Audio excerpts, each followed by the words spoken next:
ஜூலை மாதம் 21ஆம் தேதிக்கான ஜீவ ஊற்று வேத தியானம் சங்கீதம் 20 வசனம் 6. கர்த்தர் தாம் அபிஷேகம் பண்ணினவரை ரட்சிக்கிறார் என்பதை இப்பொழுது அறிந்திருக்கிறேன்.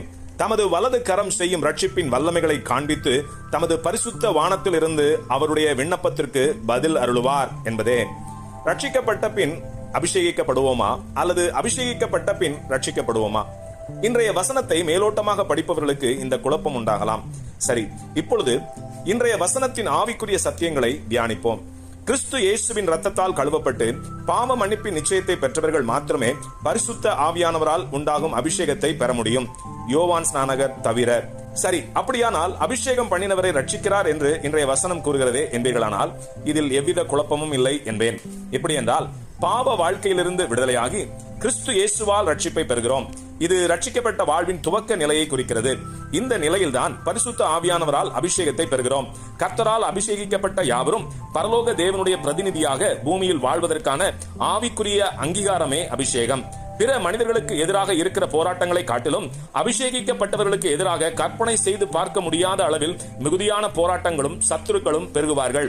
இதையே சங்கீதம் 69:4 நிமித்தமில்லாமல் என்னை பகைக்கிறவர்கள் என் தலைமயிரிலும் அதிகமாயிருக்கிறார்கள், வீணாக எனக்கு சத்துருக்கள் ஆகி என்னை சங்கரிக்க வேண்டும் என்று இருக்கிறவர்கள் பலத்திருக்கிறார்கள் என்று தாவீது முறையிடுகிறார்.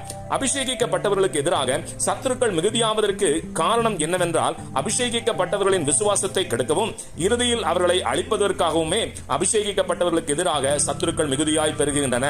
ஒவ்வொரு முறையும் பல்வேறு திட்டங்களையும் சூழ்ச்சிகளையும் செய்து அபிஷேகிக்கப்பட்டவர்களை கவிழ்த்து போட முயற்சித்துக் கொண்டே இருக்கும். சத்துருக்களுடைய முயற்சியின் முக்கிய நோக்கமே அபிஷேகிக்கப்பட்டவர்கள் தேவனோடு உள்ள ஐக்கியத்தை குலைக்கவே வகை தேடும்.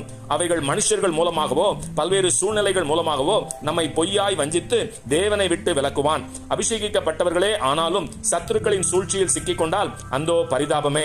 வேதாகமத்தில் சிம்சோனும் அப்படியே சத்துருக்களின் சூழ்ச்சியில் சிக்கினார். சரி, இந்த சூழ்நிலையில் ஆவியானவர் விலகி விடுவார். இதற்காகவே காத்திருந்த சத்துருக்கள் ஒன்று திரண்டு பெருவெள்ளம் போல அந்த மனிதனை அழிக்க பாய்ந்து வரும். அப்போது தன் நிலையை கண்டு உணர்வடைந்து கர்த்தருக்கு முன்பாக தன்னை தாழ்த்தி அவருடைய இரக்கத்திற்காக கிருபைக்காக கர்த்தர் முன் விழுகிற போது கர்த்தர் திரும்பவும் மனம் இறங்கி சத்துருக்களின் பயங்கரத்தினின்று தாம் அபிஷேகம் பண்ணினவனை விடுவிக்கிறார். சத்துருக்கள் அவனை முடித்து விட்டோம் என்று ஆர்ப்பரித்து வருகையில் அவைகளின் நம்பிக்கையை சந்தோஷத்தை சிதைத்து கர்த்தர் தம்முடையவர்களை பலப்படுத்துவார். இதையே ஏசாயா 59:19 வெள்ளம் போல் சத்துரு வரும்போது கர்த்தருடைய ஆவியானவர் அவனுக்கு விரோதமாய் கொடியேற்றுவார் என்று வேதம் கூறுகிறது. ஆம், தாம் அபிஷேகம் பண்ணினவனை எந்த சூழ்நிலையிலும் கர்த்தர் மறப்பதில்லை. இவ்வாறு சத்துருக்களுடைய தந்திரங்களையும் சூழ்ச்சிகளையும் முறியடித்து இறுதி வரை தேவ ஆவியினால் ஜெயிக்கிறவர்களே ரட்சிப்பில் பூரணமடைகிறார்கள். ஆமென், அல்லேலூயா.